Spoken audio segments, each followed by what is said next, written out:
Ladies and gentlemen, boys and girls, children of all ages, welcome to Robert Sports here. I'm your host, Robert, from the independent scene to the main event at WrestleMania. Alright, Ring of Honor, Death Before Dishonor on Friday night, where Ring of Honor pay-per-views belong. I know the whole pay-per-view premium live event conversation. Technically, this was a premium live event because it's part of Honor Club. Honor Club exclusive. I love that. Hey, Honor Club's $9.99 a month. You get the entire library of Ring of Honor. Currently watching Final Battle 2005. Watched yesterday Claudio Castagnoli versus Nigel McGuinness for the pure title. What is more Ring of Honor than that? We're going to run down this card. Great show. We had 4 0-hour matches. First one was the Ring of Honor debut of MXM collection. Mansoor, Mason Madden, yeah, I know. But, you know, taking on the Spanish Announce Project in Angelico and Serpentico, 2 AEW originals. I like the fact that Spanish Announce Project doesn't necessarily have to win. They're kind of the jobbers of the tag team division, I guess you would say. Because they do lose a lot. They're the type of tag team that you can put them in any scenario. They can win matches. They can lose matches. It doesn't really matter. It kind of helps sometimes put over the people they're wrestling against. I know a lot of people have an issue with a lot of the wrestlers going between Ring of Honor and AEW. They want Ring of Honor to the glory of the past when it was by itself and had its own identity. I think it still does. You got to remember, Ring of Honor was dead. And Tony Khan brought it back to life.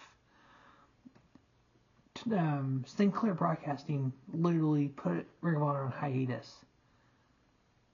That basically means it was never coming back. So we need to be thankful that we have Ring of Honor Death Before Dishonor 2024. M&M collection getting, or MNX collection, MXM collection, whatever they want to call themselves. Mansoor and Mason Madden getting the victory there. I ended up giving it 2 3/4 star. Next match was literally a squash match. Marina Shafir taking on Angelico Risk.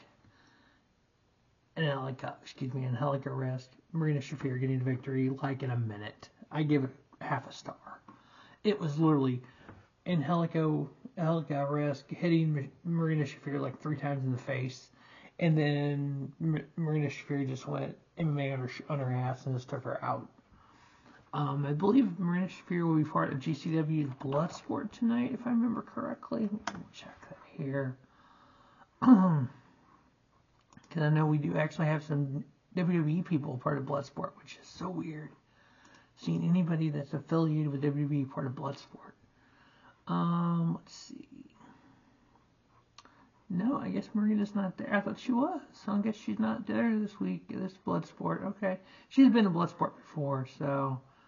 But we're getting the Creed brothers, we're getting Shayna Baszler, Charlie Dempsey, all part of Bloodsport 12 tonight there for GCW, so that's pretty cool. I was thinking Marina Shafir was part of that. Next up we have the Infantry, Carlie, Bravo, and Shawn Dean, along with Trish Adora taking on Anthony Henry and Griff Garrison. Maria was out there. I don't know if I like this tag team. I don't know where... wow, I forgot his name. James Drake, or JD Drake, Anthony Henry's other normal tag team partner. I don't know where he is part of the Workhorsemen. Don't know if he got hurt because we haven't seen him in a bit. So I'll have to look into that to see what's going on there. But him teaming up with Griff Garrison, they just didn't have any chemistry. The Infantry is actually becoming one of the top tag teams in Ring of Honor. They got the victory here. I giving it 3 star. And then 2 other top tag teams in Ring of Honor. We had Top Flight, Dante Martin and Darius Martin taking on the Outrunners, Truth Magnum and Turbo Floyd. They had a new sidekick this week. They had Erica Leigh at their side. I don't remember seeing her before. Pretty decent match. Top Flight, again, one of the top tag teams, just like the Infantry. And I'm giving this match 3 1/4.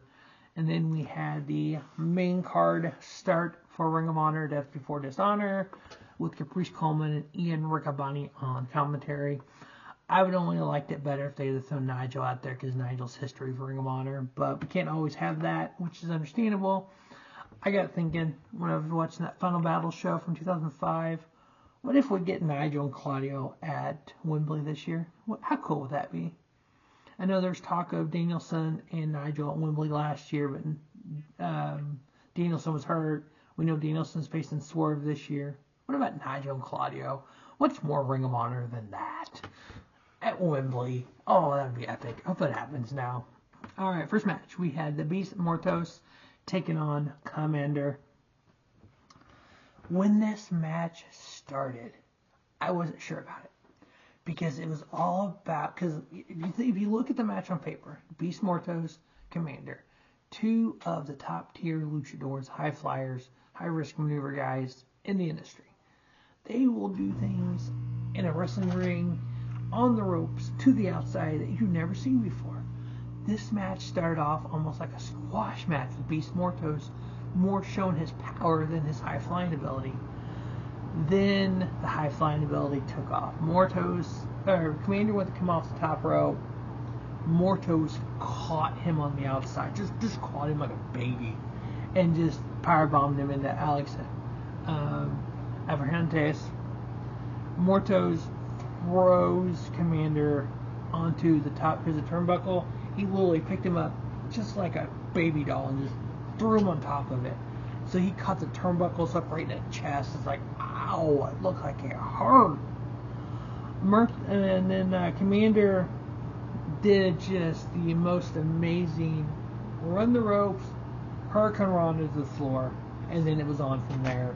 We had the high flying, we had the big spots, we had those holy crap moments that we used to from the luchadors. 4-star later, the Beast Mortos beating Komander. So yeah, we start Death Before Dishonor with a 4-star match. That was pretty damn epic. It didn't slow down much from there. A couple laws till the end, and the end got good. Next up, we had the Ring of Honor World Tag Titles on the line. The Undisputed Kingdom, Matt Taven, Mike Bennett, taking on the Conglomeration, whatever you want to call these people. Kyle O'Reilly and Tomohiro Ishii.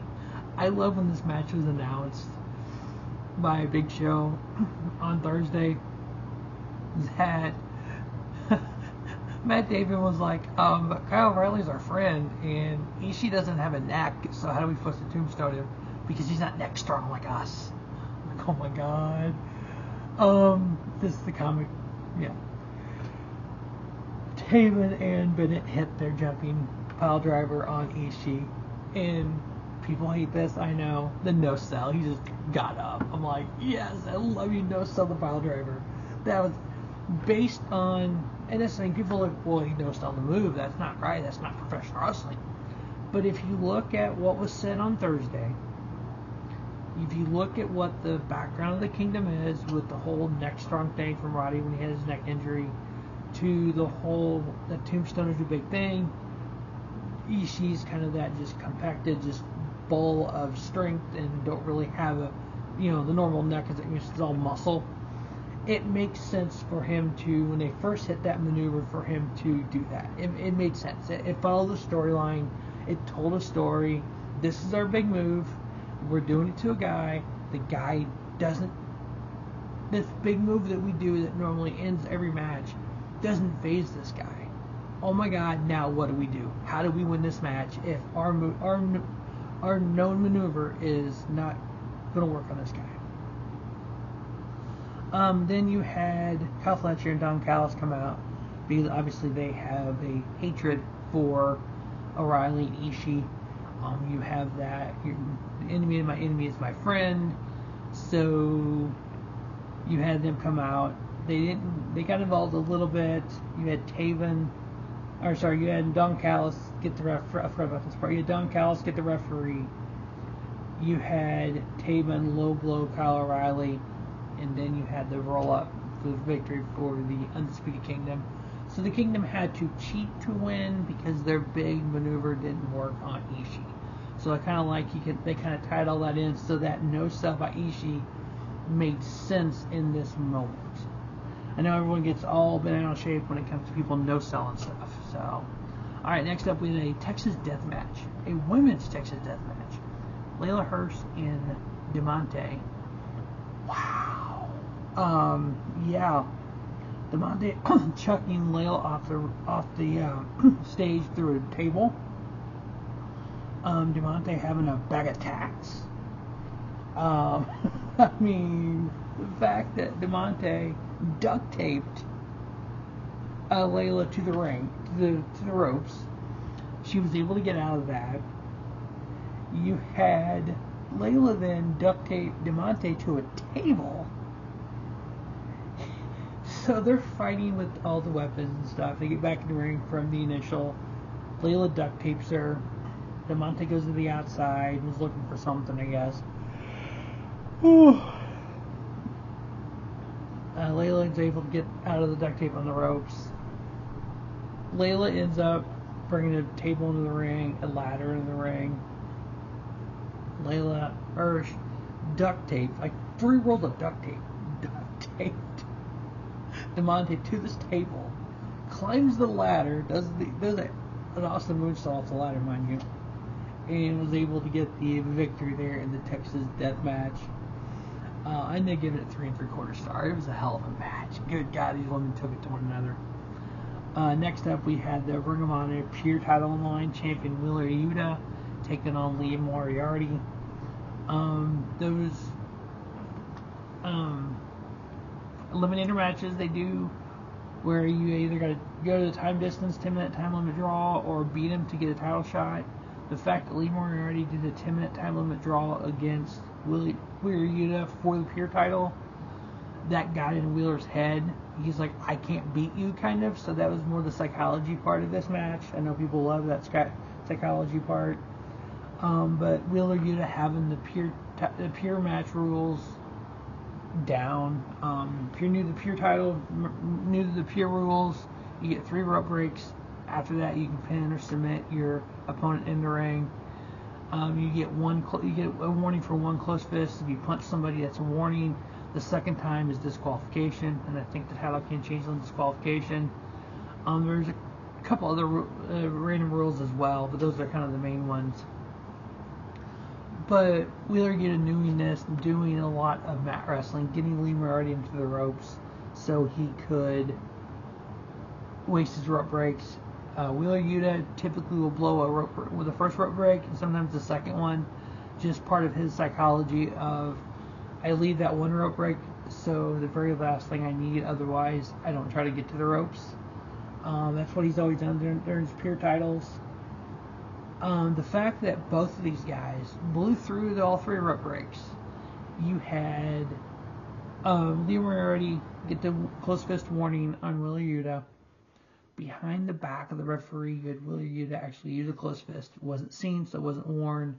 So he technically got another one because he ended up doing it. So you had both guys use up all 3 rope breaks, which means you can get pinned or submitted in the ropes. The ropes mean nothing. You've already been warned for your close fist for both of them. So now if you do a close fist, it's called disqualification. And you have somehow figure out a way to beat your opponent. And Leigh Moriarty did that. He ended up getting Wheeler Yuta tied up in the ropes and used the ropes as leverage to beat Wheeler Yuta. I thought that was kind of just the psychology that Leigh Moriarty walked into this match with, and being able to beat Wheeler Yuta with that was kind of cool. This match lasted almost 20 minutes. I ended up giving it 3 3/4 star. A hella good Pure title match in my opinion. I would put this up against some of the older ones, like I was talking about with the Claudio Nigel one. I would put it up against that any day because it was that good. Next up, we had the ROH Women's World Television Champion on the line. Champion Billie Starkz taking on Red Velvet.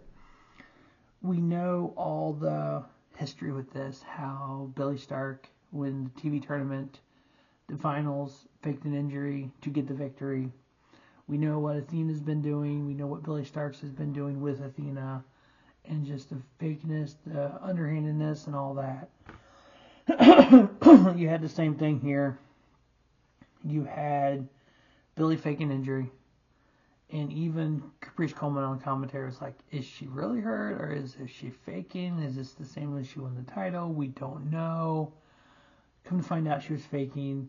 She gets in the ring, hits a move on Red Velvet. Red Velvet kind of ducked out of the way. Saw it coming. Kind of played possum a little bit, like she was actually hurt. Was able to get to Billy Starks off the top rope, kind of throw her down, was able to get the pinfall victory on her because she used those psychology games against Billy Starks. So Red Velvet, your new ROH Women's Television Champion. Next up, we had one of those eliminator matches, the Ring of Honor 6-man tag titles.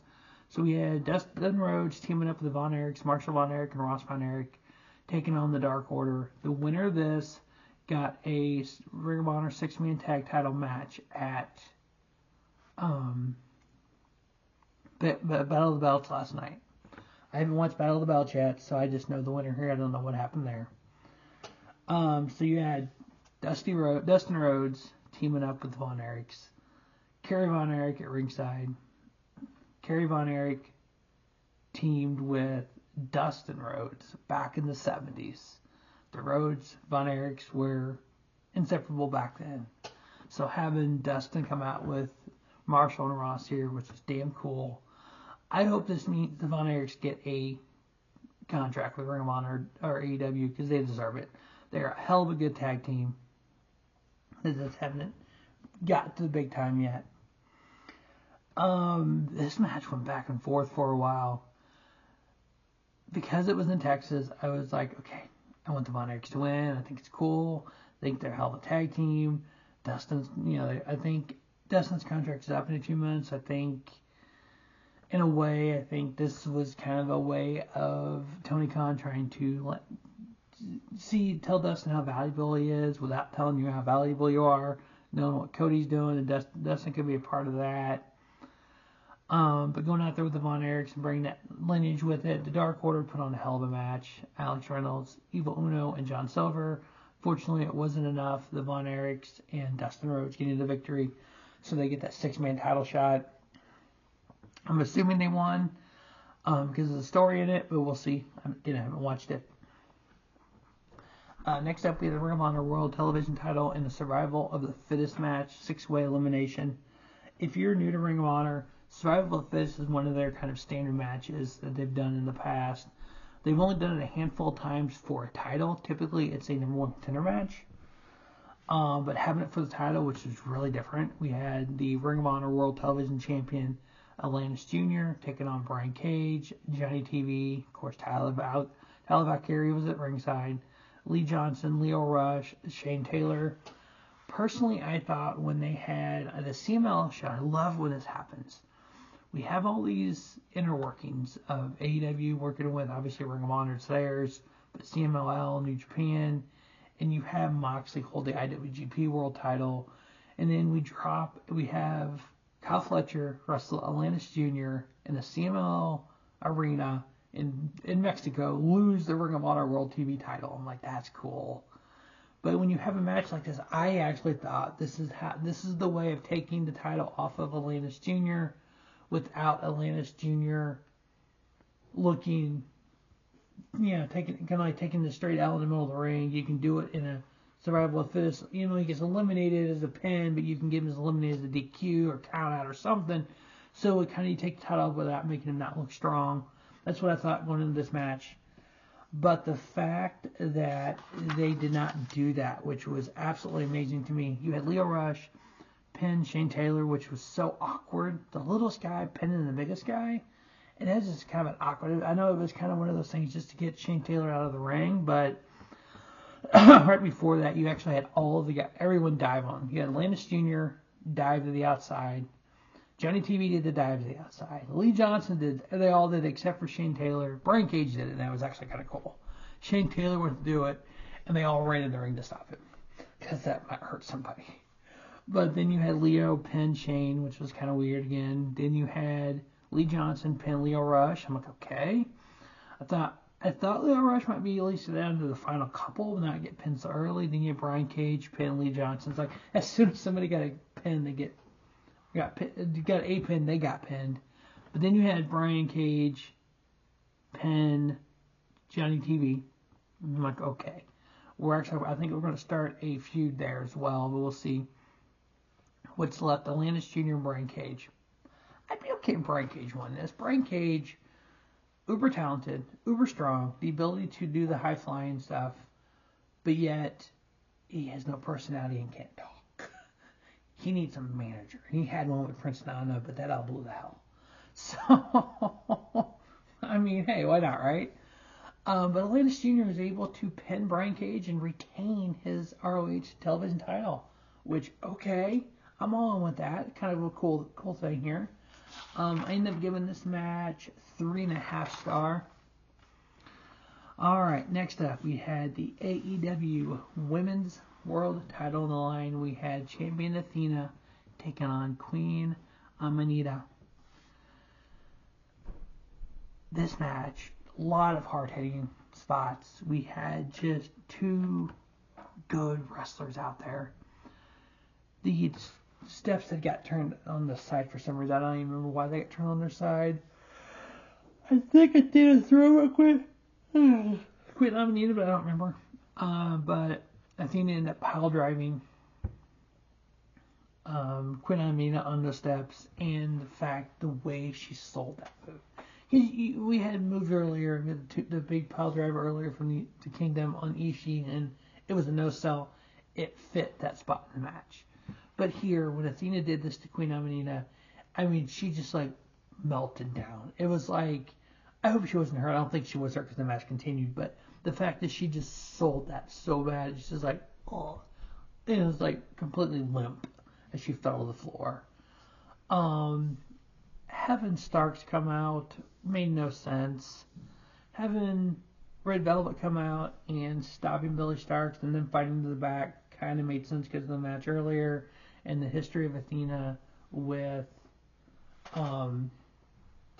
Billy Starks and their relationship. But it was just, this match for me was good. It was your standard good match. Nothing spectacular except for the kind of spots there. But it was just overall good. I ended up giving it 3.5. I thought Athena winning kind of added to her lore in Ring of Honor. Because it gets Ian Riccaboni talking about Samoa Joe's title run, Nigel's title run, some of the long title runs in history of Ring of Honor, and having Athena do that now, as talented as she is, which is pretty neat. Hopefully, eventually, she'll lose this title and then go to AEW and start kind of wrestling with the Mercedes Monets, the Britt Bakers, and all those, and Rebecca Quinn when she comes in. But for now, still your Ring of Honor Women's World Champion Athena. She has held the title now for 596 days. So definitely going back 600 days with that, which is absolutely amazingly ridiculous, having a title that long. Then our main event, Ring of Honor World Heavyweight Title Line Champion Mark Briscoe, one half of them boys, teaming up with Roddy Strong. I love the video package for this, talking about Roddy back in the day with Ring of Honor and how close he was with the Briscoes and hanging out with Sandy Fork with Papa Briscoe. And Mark was talking about how, hey, you always looked down at me as your little brother, just like Jay did, but now I'm, once Jay passed, I'm the man now, I'm the Briscoe, and talked about kind of the history they had with Roddy and how they kind of came through Ring of Honor with him. And Roddy talked about him being Mr. Ring of Honor, which I never thought he was, but okay. But yeah, it's like just the history, and then you bring it forward to 2024. Man, these guys put on a hell of a match. The fact that you had Mark Briscoe outside, and he kind of throws Roddy over to the crowd, gets the chair out and does the typical Briscoe move, runs up, jumps on the chair, and dives off in the crowd. You had the fight out in the crowd. You had Briscoe getting somewhere along there, getting busted open, bleeding all over the place. You had Roddy put him in the Boston Crab, and you just got blood dripping down. Some of you veterans Ring of Honor fans may remember when Brody Lee, Seth Rollins, or Tyler Black, when they had their little faction and they had hung up, I want to say it was Jay Briscoe, they hung up upside down on the cross, and or star thing, whatever it was, and blood's just dripping down. I can't remember the name of that faction. Goodness gracious. Paul's family, Ryan, our buddy, he was actually there when he said Brother Leigh actually ran by him when that actually happened. Some of you are going to know the name of that faction right away. I just can't remember it right now. But anyway, this Mark Briscoe bleeding on the ring reminded me of that. Just he's in the Boston Crab, just blood dripping, his face just a crimson mask. The fact he was able to get to the ropes from that, I'm like, oh my god, that is so cool. The fact that you had Taven and Mike Bennett come out. Now, mind you, I am a Mark Briscoe fan. I'm a Roddy fan too. It would have been cool for Roddy to have won this. Roddy would have been a 2-time Ring of Honor World Champion. That'd be cool. But I wanted Mark Briscoe to win this. More of a memory because of Jay and everything. Just Mark did a nice long title run here. But you had the Kingdom come out. Taven and Bennett. They hit Briscoe. They ended up, both of them ended up attacking Briscoe because the referee's back. It's like, oh my god, he's going to lose the title this way. Out comes Kyle O'Reilly and Tomohiro Ishii. They take out the Kingdom. Like, okay, how can Mark come back from this? He goes to hit the Froggy Bow, gets stopped by Roddy. He was able to push Roddy off. Able to hit that top rope, Froggy Bow, 1, 2, 3, and still Ring of Honor World Heavyweight Champion. Mark Briscoe. Holy crap. That place erupted. I loved it. I'm like, okay, that's how you're in the Ring of Honor show. 4.25 stars where I ended up on this match. Just the history of these two guys, the match we had some outside interference, but that didn't stop it. You had just that Briscoe determination, why they're 13-time Ring of Honor Tag Team Champions. Mark Briscoe, his late brother Jay. I love the fact that Tony Khan is a wrestling fan first. This is one of those Mark Briscoe is one of those guys that, as a wrestling fan, we want to see Mark succeed with the passing of Jay. We want to see Mark follow in Jay's footsteps. And Tony Khan gave that to us. So this is a win-win. I know Tony talked about in the press conference after possibility of Ring of Honor coming to a Turner Network. I know somebody mentioned True TV, and building it as AEW Ring of Honor, which I think what you probably should do because it is part of the AEW umbrella. Just like that's how NXT is built, WWE NXT. So why not?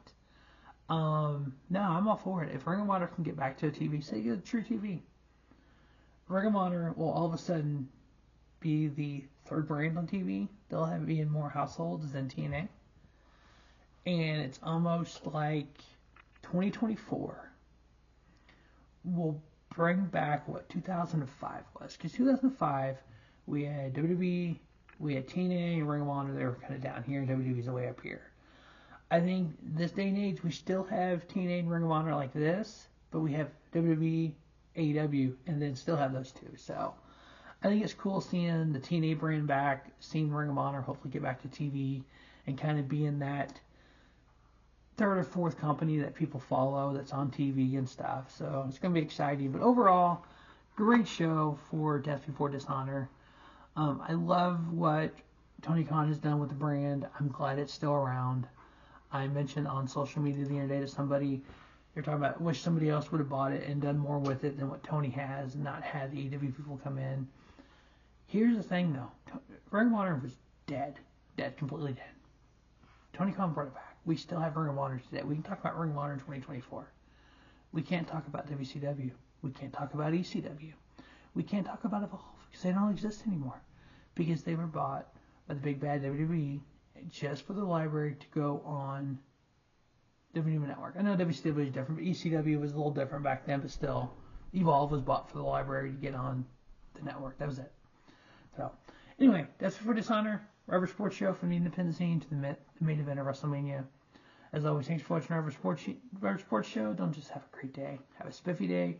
Rubber Sports Show, your YouTube leader, sports channel content.